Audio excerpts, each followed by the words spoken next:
What's going on, everybody? I'm Terrence, and welcome to Bank Shipping.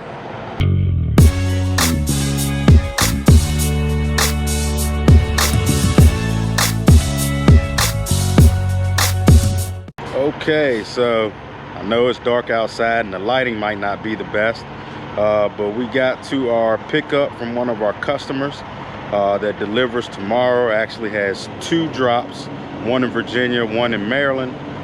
We got loaded. It's a full tarp, and this may be the very last load of 2020 for me. So I'll show you guys what I'm talking about. You know, here goes the load here. So doesn't look the prettiest when tarped, but it is a mess underneath of it. I mean, it's 2 stops and it's a bunch of miscellaneous stuff. You know, it's a tall skid in the front, then some low skids behind that, then a couple more tall skids and some low skids. So I tarped the best that I could. You know, of course, I try to pride myself on tarping, you know, and also so I don't have the problem of it flapping in the wind as we go. There's a little spot, you know, right here where one of the low spots are, but I can't throw a strap right there like I want to, or you know, may have wanted to because of the product that's right there. So I can't get another strap right there the way the product is setting. So we're just gonna have to go with it. But the good thing is the first stop, all of this from the low spot back goes to that first stop. So once we get to that first stop, which is about 50 miles away, you know, that back piece will come off, and then it'll just be this one tall skid and the low stuff. So I'll be able to, you know, better arrange my tarp for the rest of the ride. So we are going to go in here and get some paperwork, and we'll be out of here, and I'll catch y'all in the morning. All right, guys, it's morning time. Good morning. We made it to our first stop. Got here probably about 15 minutes early before they start receiving. So that gives us plenty of time to untarp and unstrap and get our tarps rolled up and everything, so they can go ahead and unload us. We can head to the next one. So even though it wasn't a pretty tarp job, it held. So everything went good, wasn't flapping in the wind like I thought maybe it would. But this first stop is going to get basically everything from there back. So once they get everything off, I'll be able to make that tarp, the front tarp, look a little better. So we're gonna go ahead and get unstrapped and untarp. I'll be back with y'all. All right, so we got the first part of our load unloaded. Got everything re-strapped, re-tarped. A little bit better. Still have that tall piece up top, and then, you know, it gets lower in the back. This is a short piece right here, and then there's a longer piece right there. So, and I still can't throw a strap right there in the middle because of the product that's right there. You know, where the strap goes, it wouldn't be where it's supposed to be, so it wouldn't crush the product if I threw a strap right there. So I had to do my best with bungees. You know, we got my tarp rolled up in the back, so hopefully that'll, you know, keep it from blowing in the wind. So we're gonna get to our next stop. I'll see y'all in a little bit. So we got our load dropped off, both stops. Everything went off without a hitch. The tarps cooperated and everything.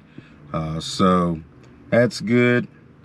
We were supposed to possibly pick up another load for one of our customers to deliver tomorrow, but the delivery location actually ended up being closed due to Christmas Eve.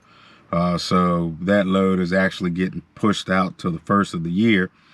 So it looks like the load that I just dropped will be the last load for me of 2020. I go on vacation after Christmas. So I'm on vacation all that week and don't come back until after the first of the year. So that was the last load of 2020. You know, and as I was driving home, driving back to the yard, I got to thinking, you know, the last video I talked about, you know, dealing with freight brokers, and I didn't really touch too much on rates. And I thought, you know, well, rates and dealing with freight brokers, they kind of go hand in hand. So I was like, you know, when I get back to the yard, since I don't have another load to pick up or anything, you know, I can spend a few minutes talking about rates. That's one of the most common questions I get when I'm out here. You know, people stop you and ask you how you get into the business and things like that. And the next question they ask, you know, or if it's a guy already in the business, you know, the next question they ask, a lot of people have questions about rates. And, you know, depending on who you ask, you'll get a million different answers. You know, there really isn't one right answer when it comes to rates. You know, it goes back to, like I said, with dealing with freight brokers. You know, you gotta know your operating costs. You gotta know your worth. You gotta know what your time is worth and everything. You know, and all that combined is when you can make that your bottom dollar. And then by your bottom dollar, you can negotiate up and know what you can and can't take as far as a rate. You know, I'm pretty stern on my rates if I talk to a customer of mine or a freight broker.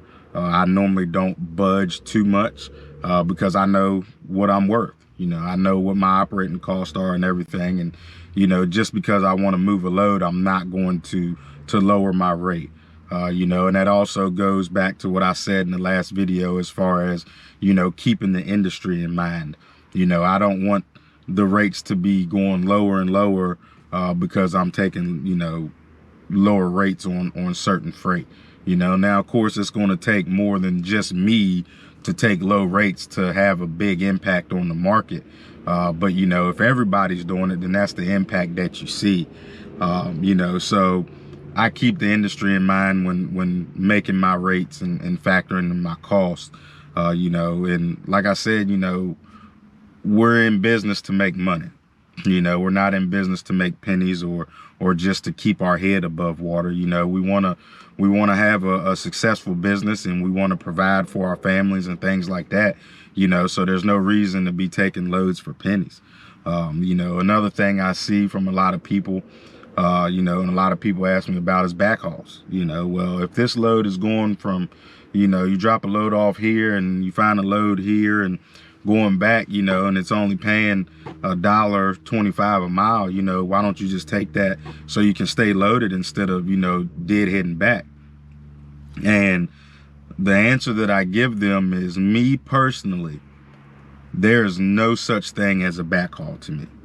And the reason there's no such thing as a backhaul to me is because whether it's going or coming, it's always a point A and a point B. The load starts somewhere and the load ends somewhere.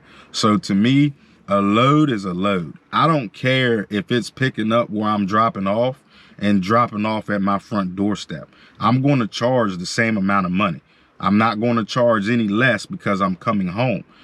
You know, and that's something a lot of people should think about when, you know, when you're thinking about a backhaul, because even though it's getting you back home or closer to a load, you know, people say, well, it pays for fuel, you know.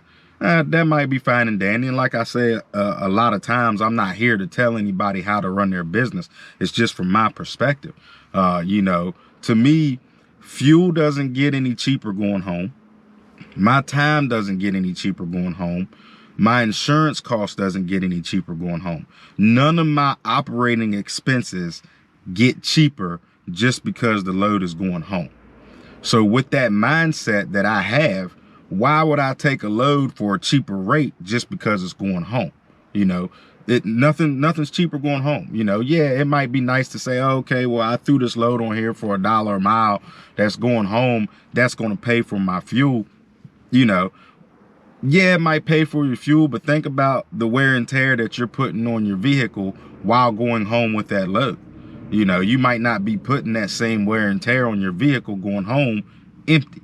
You know, yeah, you got to come out of pocket, you know, the deadhead, you know, back home. But for me, since I'm local, I don't really deadhead that far most of the time anyway. And my truck gets great fuel mileage empty. You know, I'm getting 13, 14 miles per gallon empty, you know, so it doesn't really hurt my pockets that much to deadhead home. You know, so that's just my perspective on backhauls. I don't believe in them.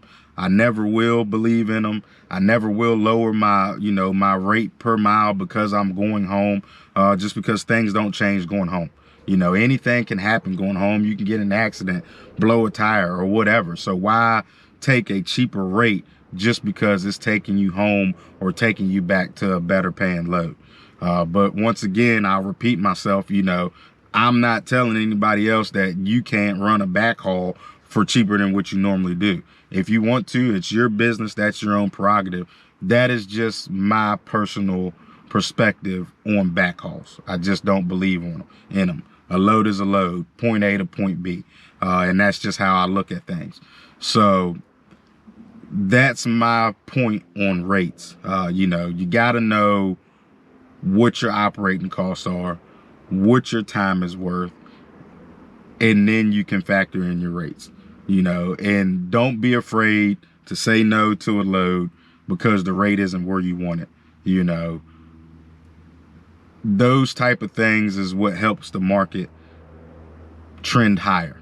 You know, when certain people are trying to move loads and they can't get them moved for the price that they are trying to move them for, most likely they're going to raise that rate to move that load. You know, you see it all the time. A load can be on a load board for $500 and it sets on the board for 3 hours, and next thing you know, it's at $550. Then it's at $600. Then it's at $650. You know, people want their stuff moved, and they're going to pay to get that stuff moved if they want it moved bad enough. You know, so just keep that in mind. So like I said, you know, this is my last load of 2020. You know, I hope you guys are getting ready for the holidays and staying safe out there. I hope you guys have a Merry Christmas. You know, you and your families have a Merry Christmas. And I hope you guys have a good New Year. I myself am looking forward to the new year. Stay tuned to the end of the video. I'm going to give a little sneak peek of what I'm working on for the beginning of the year.